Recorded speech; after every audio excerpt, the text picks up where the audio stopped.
क्षेत्र के लिए वरदान है। और गंगा बह रही है, गंगा में आइए, एक लोटा पानी जरूर पीजिए। रक्सौल अति पिछड़ा क्षेत्र है। चंपारण गांधी के नाम से विख्यात जरूर है, लेकिन शिक्षा की दृष्टि से चंपारण अति पिछड़ा है। लेकिन जिनके पास खाने के लिए नहीं है वो मोतिहारी की कल्पना कैसे कर सकता है? इसलिए वो ऐसे बच्चे यहाँ आते हैं, नामांकन लेते हैं और पढ़ते हैं हमारे यहाँ, और बड़ी तेज होते हैं। अनुसूचित जाति और जनजाति के लिए फ्री ऑफ कॉस्ट नामांकन है। फ्री ऑफ कॉस्ट उनका फॉर्म भरा जाता है, उनको एक पैसा नहीं लगता है। जहाँ पर अन्य विश्वविद्यालय का सत्र 2 वर्ष 3 वर्ष लेट से चल रहा है, वहाँ इसका सत्र एकदम नियमित है। 40 दिनों के अंतर्गत इसके परीक्षा फल घोषित हो जाते हैं। ये इग्नू इस क्षेत्र के लिए मैं बार बार कह रहा हूँ कि वरदान है, उसका लाभ बच्चे उठाएं और अभिभावक भी अपने बच्चों को नामांकन इसमें कराएं, अगर पढ़ना है तब। नवीन जी, आपको खबरी चैनल को भी बहुत बहुत धन्यवाद। आज बहुत प्रसिद्धि पा रहा है खबरी चैनल, मैं इसके लिए आपको बधाई देता हूँ। मैं नवीन गिरी, खबरी 24/7 से। आज हम आए हैं केसीटीसी कॉलेज में। इग्नू का एक सेंटर है जिसके coordinator professor doctor Anil Kumar Sinha साहब बात करने एक खास मुलाकात में। नमस्कार सर। नमस्कार। ऐसे मैं ये जानना चाहता हूँ एक्चुअली इग्नू है क्या चीज, पहले क्योंकि बेसिकली चीज हम लोग को पता नहीं है क्या चीज? ऐसा है कि अपने देश में बहुत सारे लोग छोटे मोटे नौकरी करते हैं, सरकारी नौकरी करते हैं, अर्ध सरकारी नौकरी करते हैं, या अपनी किसी कारण से पैसे के अभाव में या अन्य किसी कारण से पढ़ाई छोड़ देते हैं।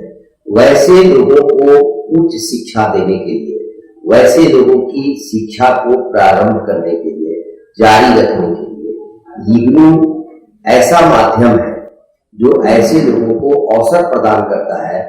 और विद्यार्थी चाहे वो छोड़ चुके हैं, नौकरी पेशा वाले हैं, चाहे मजदूरा हैं, जो भी ऐसे लोग हैं जो पढ़ना चाहते हैं, वह आज पढ़ाई करके उच्च शिक्षा प्राप्त कर रहे हैं और बड़े अच्छे ओहदे प्राप्त कर रहे हैं। ये इग्नू बहुत ही अच्छा माध्यम है लोगों तक पहुंचने का और लोगों को शिक्षा तक पहुंचाने का।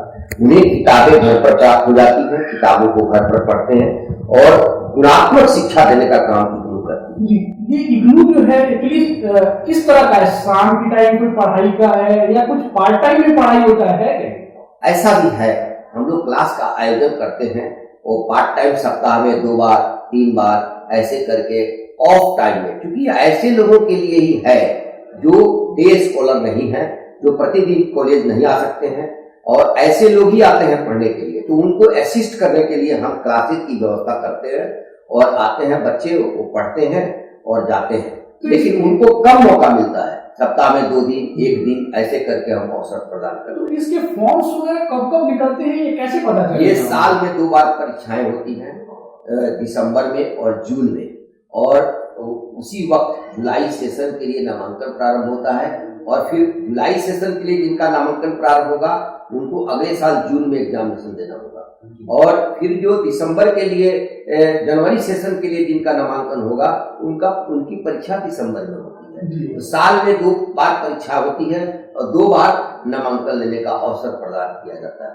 तो इसमें चार्जेस क्या ग्रेजुएशन लेवल पे ही है या उससे नीचे भी है? नहीं, ग्रेजुएशन लेवल के नीचे तो नहीं है, इसलिए कि उसके लिए एक अलग व्यवस्था है, स्कूल ओपन स्कूल सिस्टम, तो वो भी है, बिहार का है, सरकार का भी है। लेकिन हमारे यहाँ जो है वह सिर्फ डिग्री लेवल का है, और डिग्री इंटरमीडिएट करने के बाद वो डिग्री लेवल पर एडमिशन लेते हैं, पीजी लेवल पर एडमिशन लेते हैं, या पीजी डिप्लोमा करते हैं। बहुत सारे हमारे यहाँ विषय हैं जो काफी अध्ययन करने लायक हैं, जो कहीं अन्य कॉलेजों में विश्वविद्यालयों में पढ़ाई उसकी नहीं होती है।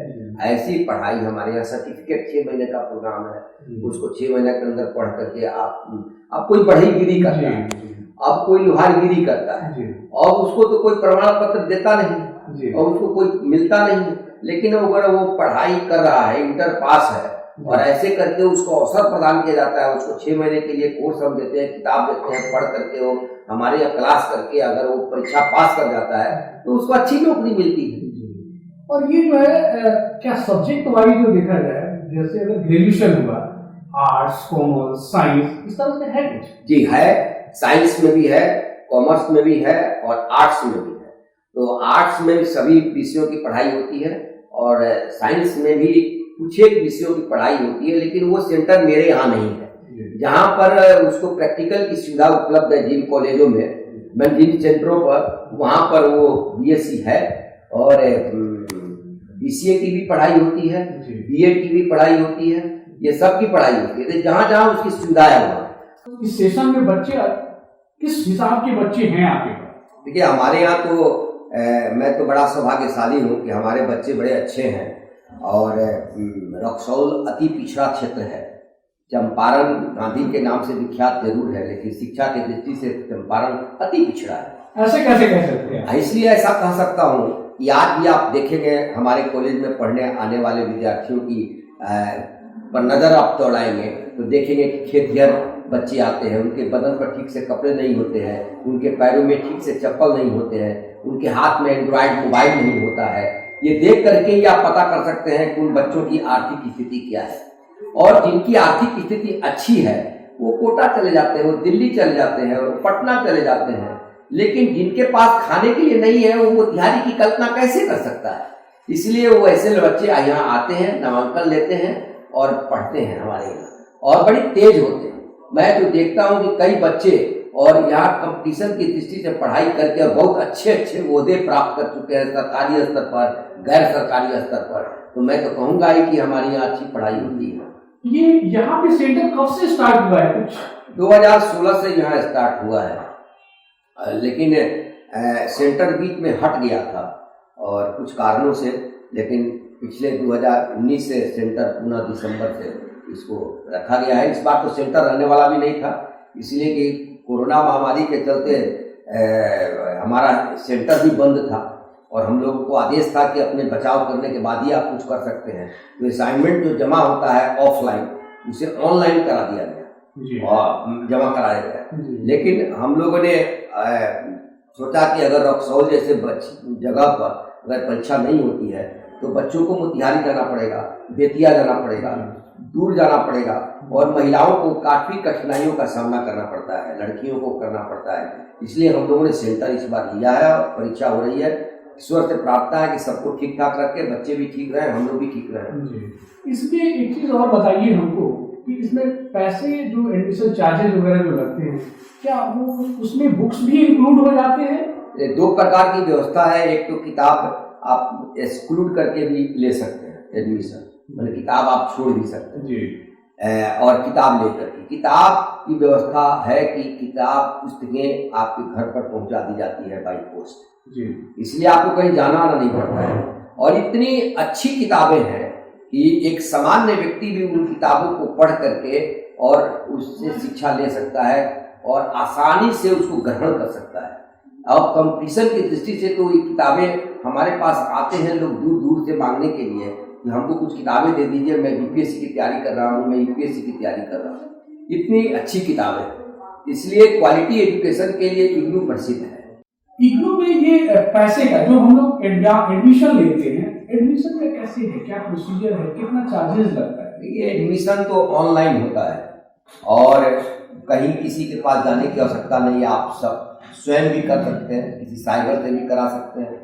और पैसा का जहाँ तक सवाल है लगभग 3200-3400 रुपये लगता है एक सेशन के लिए। एक सेशन के लिए, मतलब एक सेमेस्टर के लिए? एक सेमेस्टर के लिए।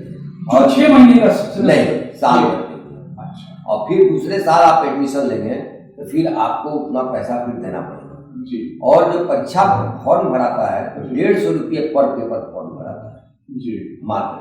और उसके बाद 3200-3400 ग्रेजुएशन के लिए लगता है, उसमें आपको किताबें मिलती है, इंक्लूडेड है। हाँ इंक्लूडेड किताबें भी मिलती हैं, सारी किताबें आपको बाई पोस्ट आ जाती हैं जी। तो इस कारण से अब जैसे अलग अलग प्रोग्राम का है, सर्टिफिकेट प्रोग्राम का कम है, डिप्लोमा प्रोग्राम का कम है, पीजी डिप्लोमा का अधिक है, उसमें कुछ विभागों का बहुत ही अधिक है। लगभग कौन कौन से कोर्सेज हैं जो यहाँ पे अवेलेबल है? हमारे यहाँ बीए है, सभी विषयों में ऑनर्स की पढ़ाई है, पास कोर्स की पढ़ाई है, एमकॉम है, फिर बीकॉम है, फिर एमकॉम में एमए में हिंदी है, हिस्ट्री है, ये 2 विषय है हमारे। और एमए से ऊपर की इंग्लिश होने वाला है, तुरंत हो जाएगा। एमए जी। इकोनॉमिक्स तुरंत हो जाएगा, जी। पॉलिटिकल साइंस तुरंत हो जाएगा। जी। इसलिए दिक्कत क्या है कि अब मेरे कॉलेज में जो भी शिक्षक थे सब रिटायर कर गए जी। और जो कुछ नए शिक्षक आए हैं वो कम से कम उनका 3 वर्ष की का अनुभव प्रमाण पत्र चाहिए, तो 3 वर्ष उनका नहीं हुआ, इस कारण से थोड़ी कठिनाई है। अभी नए हैं, वो नए हैं, जी। लेकिन हमको लगता है कि इस साल से लेकर के 2020 के लास्ट तक हम पॉलिटिकल साइंस, इंग्लिश और इकोनॉमिक्स ये 3 विषय में हम ले लेंगे। तो आप यहाँ रक्सौल में, स्पेशली आप रक्सौल के में हैं, किसी कॉलेज में हैं, इग्नू के आप कोऑर्डिनेटर हैं, आप क्या बच्चों से, यहाँ के बच्चों से स्पेशली क्या कहना चाहते हैं इग्नू के विषय में? मैं बच्चों से यही कहना चाहता हूँ कि इग्नू इस क्षेत्र के लिए वरदान है और गंगा बह रही है, गंगा में आइए, एक लोटा पानी जरूर पीजिए। इसीलिए कि यह एमए की पढ़ाई रक्सौल में नहीं होती है और होने की संभावना भी नहीं है। इसलिए एमए की पढ़ाई होती है, बच्चे अपने घर से खाना खा करके परीक्षा देने आते हैं और घर जाते हैं। इससे बड़ी सुविधा कुछ नहीं हो सकती है। ये गरीबों के लिए वरदान है। अनुसूचित जाति और जनजाति के लिए फ्री ऑफ कॉस्ट नामांकन है, फ्री ऑफ कॉस्ट उनका फॉर्म भरा जाता है, उनको 1 पैसा नहीं लगता है, उनकी पुस्तकें फ्री ऑफ कॉस्ट आती हैं।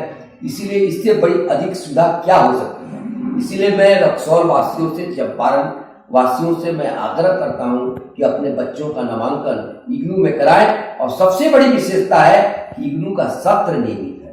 जहां पर अन्य विश्वविद्यालय का सत्र 2 वर्ष 3 वर्ष लेट से चल रहा है, वहां इसका सत्र एकदम नियमित है। 40 दिनों के अंतर्गत इसके परीक्षा फल घोषित हो जाते हैं। इससे बड़ी विशेषता क्या हो सकती है? बच्चों की आयु बच जाती है हर कंपटीशन के दृष्टि से। ये सब लाभ इग्नू में और कहीं नहीं। इसके साथ में एक चीज और बताइए कि जो हमारे लोकल बच्चे हैं, बहुत सारी बातें उनको समझ में नहीं आती है कि इग्नू में हम जाएंगे, पता नहीं मेरे साथ क्या, तो उनको क्या स्पेशली फोर्स करना चाहिए और एक कैंपेन के हिसाब से देखा जाए कि इनको?